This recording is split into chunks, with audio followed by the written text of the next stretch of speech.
अंतरिक्ष की दुनिया में ऐसा क्या हो गया कि एक बार फिर से लोग कल्पना चावला का नाम इंटरनेट पर सर्च करने लगे हैं। आपने कल्पना चावला का नाम तो सुना ही होगा, जो भारत की पहली महिला अंतरिक्ष यात्री थी।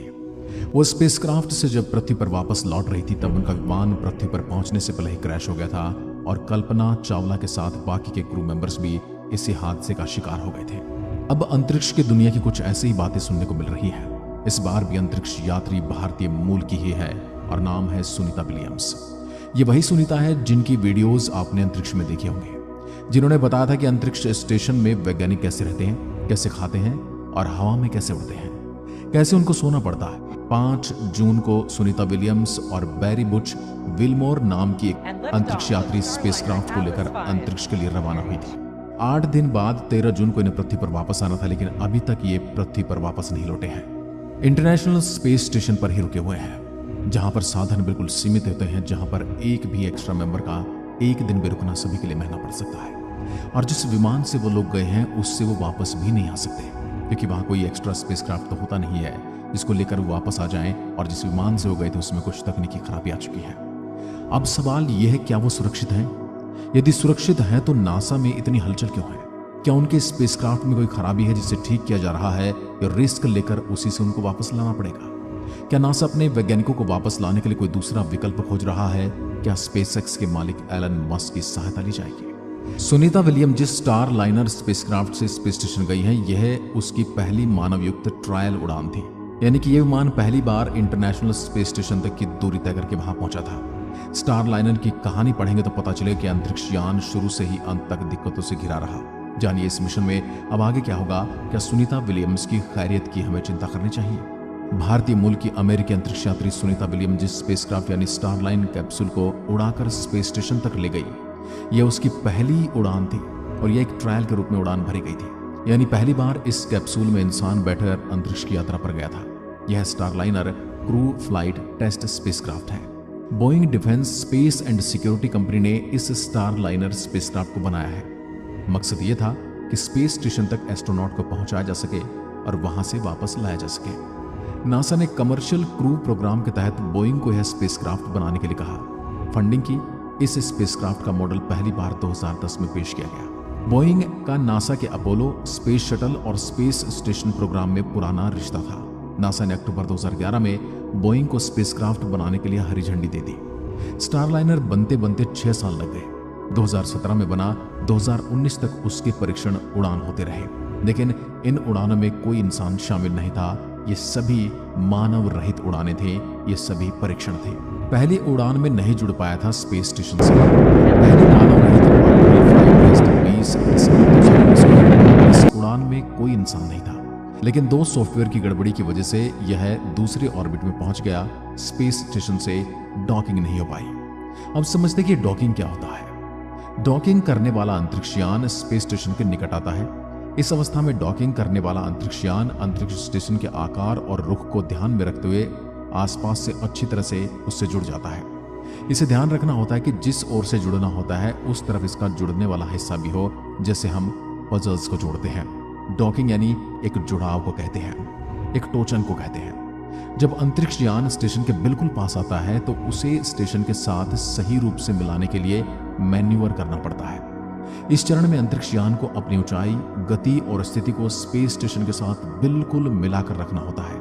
यानी दोनों की गति बिल्कुल एक समान होनी चाहिए, नहीं तो जुड़ने वाला हिस्सा आगे या पीछे हो जाएगा। जब अंतरिक्ष यान स्टेशन के डॉकिंग पोर्ट के पास आता है तो उसे रोबोटिक बाहों या ऑटो कॉर्डिंग सिस्टम के द्वारा डॉकिंग पोर्ट से पकड़ा जाता है। स्पेस स्टेशन में दूसरे हिस्से को जोड़ने के लिए रोबोट के हाथ बनाए जाते हैं। यह स्वचालित रूप से हो सकता है और या फिर मैनुअल नियंत्रण के तहत भी किया जा सकता है। इसको स्पेस स्टेशन या फिर अंतरिक्ष यान में बैठे वैज्ञानिक भी कंट्रोल कर सकते हैं। जब अंतरिक्ष यान डॉकिंग पोर्ट्स को पकड़ लेता है तो यहाँ मैकेनिकल लैच और सील्स का प्रयोग किया जाता है ताकि अंतरिक्ष यान को स्टेशन से मजबूती से जोड़ा जा सके। इस बात का विशेष ध्यान रखा जाता है कि स्पेस स्टेशन और स्पेसक्राफ्ट दोनों के दरवाजे अभी तक बंद रहते हैं, केवल बाहरी हिस्सा ही जुड़ने का काम करता है। डॉकिंग यानी कि जुड़ाव के बाद स्टेशन और अंतरिक्ष यान के बीच कोई खाली जगह नहीं है, ये सुनिश्चित किया जाता है ताकि अंतरिक्ष यात्री स्टेशन से अंतरिक्ष यान में आसानी से प्रवेश कर सकें और इसके बाद स्पेसक्राफ्ट के दरवाजे और स्पेस स्टेशन के दरवाजे खोले जाते हैं। इससे अंतरिक्ष यात्री स्पेसक्राफ्ट से निकलकर अंतरिक्ष स्पेस स्टेशन में आ जाते हैं। यह प्रक्रिया अंतरिक्ष स्टेशन और अंतरिक्षयान के बीच बिना किसी हादसे के सुरक्षित जुड़ाव सुनिश्चित करने के लिए महत्वपूर्ण है। अब वापस आते हैं जहां पर स्पेसक्राफ्ट की डकिंग नहीं होने की वजह से इसे वापस बुलाया जाता है। 2 दिन बाद न्यू मैक्सिको के व्हाइट सैंड्स मिसाइल रेंज में ये वापस लैंड होता है। दूसरी उड़ान में मैन्यूवरिंग और थ्रस्टर्स हम समझते हैं कि स्पेसक्राफ्ट में थ्रस्टर्स छोटे इंजन होते हैं जो अंतरिक्षयान को नियंत्रित करने के लिए उपयोग किए जाते हैं। इनका मुख्य काम स्पेसक्राफ्ट की गति, दिशा और स्थिति को नियंत्रित करना होता है। थ्रस्टर्स कई काम करते हैं, जैसे कि ऑर्बिटल मैनूवर्स। स्पेसक्राफ्ट को एक ऑर्बिट से दूसरे ऑर्बिट में ले जाने के लिए थ्रस्टर्स का उपयोग किया जाता है। थ्रस्टर्स की स्पीड बढ़ाई जाती है, जिससे किसी भी स्पेसक्राफ्ट की स्पीड बढ़ जाती है और वह दूसरे ऑर्बिट में पहुंच जाता है। और कभी कभी इनकी रफ्तार कम की जाती है, जिससे कि ऑर्बिट छोटा हो जाता है। स्थिति नियंत्रण। स्पेसक्राफ्ट की दिशा को नियंत्रित करने के लिए थ्रस्टर्स का इस्तेमाल किया जाता है और यह सुनिश्चित करता है कि स्पेसक्राफ्ट का सही हिस्सा सूर्य, पृथ्वी या किसी अन्य लक्ष्य की ओर ही रहे। जब कभी ये अपनी दिशा से भटकता है तो इनमें से थ्रस्टर्स को चालू कर इसे सीधा कर दिया जाता है। स्पेसक्राफ्ट की गति को बढ़ाने या घटाने के लिए थ्रस्टर्स का उपयोग किया जाता है, जो महत्वपूर्ण है जब स्पेसक्राफ्ट को किसी अन्य अंतरिक्ष वस्तु के साथ डॉकिंग करना हो या फिर इसकी स्पीड को बढ़ाकर इसे वहां से गुजारना हो। स्पेसक्राफ्ट के मार्गदर्शन, यानी अगर स्पेसक्राफ्ट अपनी दिशा से भटक जाता है तो उसको वापस सही दिशा में लाने के लिए भी थ्रस्टर्स का उपयोग किया जाता है। कई बार इसकी गति को बहुत ज्यादा कम करने के लिए भी थ्रस्टर्स का उपयोग किया जाता है और कई बार बहुत ज्यादा बढ़ाने के लिए भी। खराब होने की वजह से उड़ान भी रद्द कर दी गई, क्योंकि थ्रस्टर्स के खराब होने की स्थिति में स्पेसक्राफ्ट को कंट्रोल नहीं किया जा सकता था और ये अनंत अंतरिक्ष में भटक सकता था। दूसरी मानव रहित उड़ान 6 अप्रैल 2020 को हुई। मकसद पुराने वाले उड़ान जैसा ही था। स्पेस स्टेशन तक जाना था और डॉकिंग कंप्लीट करनी थी।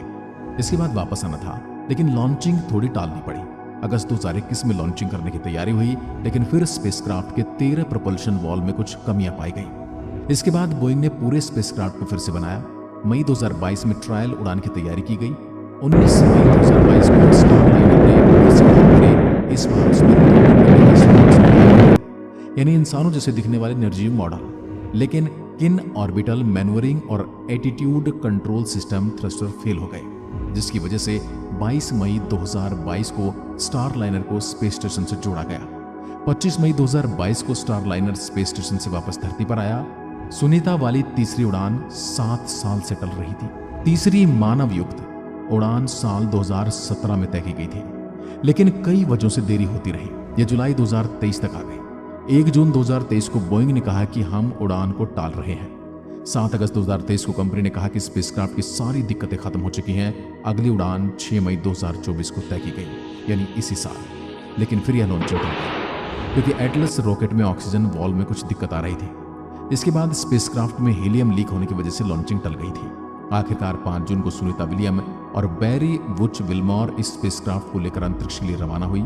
8 दिन बाद यानी कि 13 जून को इन्हें वापस आ जाना था, लेकिन ये अभी तक भी स्पेस स्टेशन पर ही फंसे हुए हैं और ये वापस नहीं आए हैं। स्टारलाइनर स्पेसक्राफ्ट की पहली मानवयुक्त उड़ान है, यानी सुनीता और बैरी के साथ इसने स्पेस स्टेशन की उड़ान भरी है। अंतरिक्ष यात्रा हमेशा से ही खतरों से भरी रही है, लेकिन इस मिशन ने तो बोइंग के लिए मुसीबत खड़ी कर दी है। सवाल ये उठता है कि क्या हमारे एस्ट्रोनॉट्स अंतरिक्ष स्टेशन पर खतरे में हैं? अगर ये कहा जाए कि सुनीता और बैरी खतरे में है तो ये गलत है। स्पेस स्टेशन के बार में 8 स्पेसक्राफ्ट को डॉक कर सकते हैं, यानी यहां पर किसी भी समय नया स्पेसक्राफ्ट अटैच करने की संभावना रहती है। 365 फीट लंबे स्पेस स्टेशन में पर्याप्त जगह है, जहां पर सुनीता विलियम्स आराम से और सुरक्षित रह सकती हैं।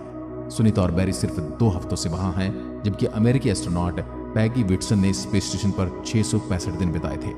अगर स्पेसक्राफ्ट में कोई दिक्कत होती है तो उसे किसी भी समय धरती पर वापस भेजा जा सकता है। जो देरी हो रही है वह सतर्कता की वजह से की जा रही है। क्या स्टारलाइनर के साथ ज्यादा गड़बड़ी है? बोइंग ने कहा कि वो पता कर रहे हैं कि ये लीक कैसे और क्यों हो रहा है या क्यों हुआ है। जब स्पेसक्राफ्ट स्पेस स्टेशन से जोड़ा जा रहा था तब इसके 5 थ्रस्टर ने काम करना बंद कर दिया था, फिर इन्हें फिर से स्टार्ट करना पड़ा था। नासा का दावा कि इन दिक्कतों से परेशानी नहीं है, स्टारलाइनर किसी भी समय धरती पर वापस आ सकता है, लेकिन एस्ट्रोनॉट्स को घर लाने की कोई जल्दी नहीं है। इसलिए हम आराम से जांच पड़ताल कर रहे हैं, समस्याओं को दूर करने का प्रयास कर रहे हैं। क्या आपको भी लगता है कि नासा कोई ऐसी बात छुपा रहा है जो वो सबसे नहीं बता सकता, या फिर नासा इस बार वो गलती नहीं करेगा जो उसने कल्पना चावला के समय में की थी। इस यात्रा में हमारे एस्ट्रोनॉट्स बिल्कुल सेफ हैं और वो ISS यानी कि इंटरनेशनल स्पेस स्टेशन पर मौजूद हैं। और जब तक ये सुनिश्चित नहीं हो जाता है कि स्पेसक्राफ्ट में कोई गड़बड़ी है या इसको सही सुधार नहीं लिया जाता, तब तक वो वापस नहीं आएंगे। जय हिंद, जय भारत।